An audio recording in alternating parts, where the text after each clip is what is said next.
வணக்கம். சற்று முன் கிடைக்கப்பெற்ற மிக மிக முக்கியமான செய்தி ஒன்று வெளியாகி உள்ளது. முதல்வர் ஸ்டாலினின் அரசு வாகனத்தை பறிமுதல் செய்த தேர்தல் ஆணையம் நேற்று மாலை 4 மணியிலிருந்து தேர்தல் விதிமுறைகள் நடைமுறைப்படுத்தப்பட்டுள்ளது. தமிழ்நாட்டில் ஸ்டாலின் அவர்களது ஒட்டுமொத்த அதிகாரங்களும் பறிக்கப்பட்டுவிட்டது. புதிய அறிவிப்புகளை ஸ்டாலின் அவர்களால் மேற்கொள்ள முடியாது. காவல்துறையை கட்டுப்படுத்த முடியாது. பெயருக்குத்தான் முதல்வர், ஆனால் அதிகாரங்கள் அனைத்தும் தேர்தல் ஆணையத்தின் அனுமதி இல்லாமல் பிறப்பிக்க முடியாது. தற்பொழுது 3 முக்கியமான நிகழ்வுகள் நேற்று மாலை 4 மணிக்கு பிறகு நடைபெற்றுள்ளது.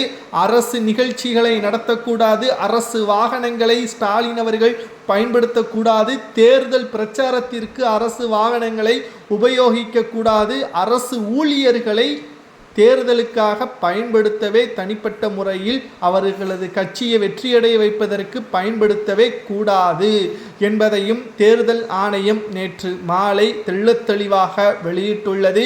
2026 சட்டசபை தேர்தல் ஏப்ரல் 26ஆம் தேதி நடைபெறுகிறது. மே மாதத்தில் ஸ்டாலின் அவர்கள் ராஜினாமா செய்வது உறுதிதான். அதற்கு பிறகு பதவியேற்பாரா? திமுகவின் தொண்டர்களுக்கு இப்பொழுது மிகப்பெரிய ஒரு பயம் என்ன தெரியுமா? ஸ்டாலின் அவர்கள் 2வது முறை ஆட்சியை கைப்பற்ற மாட்டார் என்ற உண்மை தெரிந்துவிட்டது. செல்லும் இடமெல்லாம் எதிர்ப்புகள்.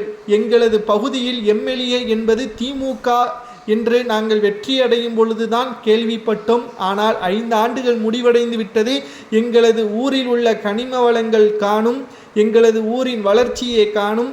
அதோடு திமுகவின் கூட்டணி எம்எல்ஏக்களும் எங்களது தொகுதியில் காணும் என்பதற்கேற்ப அப்பகுதி மக்கள் கேள்விகளை முன்வைத்து வருகிறார்கள்.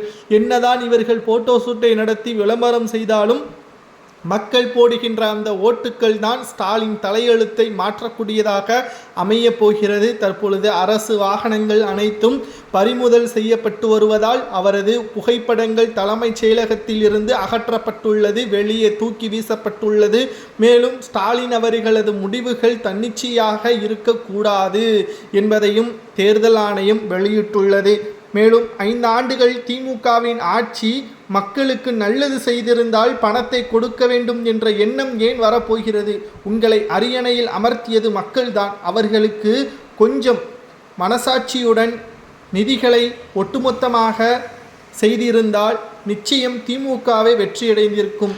இந்த 5000 கோடி சுமார் 500 ரூபாய், 1000 ரூபாய், 5000 ரூபாய் என்று வங்கி கணக்கில் செலுத்தி 6500 கோடி வரை செலவு செய்யப்பட்டதாக கணக்கு காட்டப்பட்டது. அதில் எத்தனை மருத்துவக் கல்லூரிகள் கட்டப்பட்டிருக்கலாம் என்ற கேள்விகளையும் தற்பொழுது முன்வைத்து வருகிறார்கள். தமிழக மக்களே, இளைஞர்களும் தற்பொழுது அரசியலை கற்றுக்கொண்டு வருகிறார்கள். இதனால் இந்த முறை 2000மோ 10,000மோ தேர்தலுக்கு பணத்தை கொடுத்தால் மக்கள் வாங்க மாட்டார்கள். ஸ்டாலின் ஆட்சி முடிந்தது.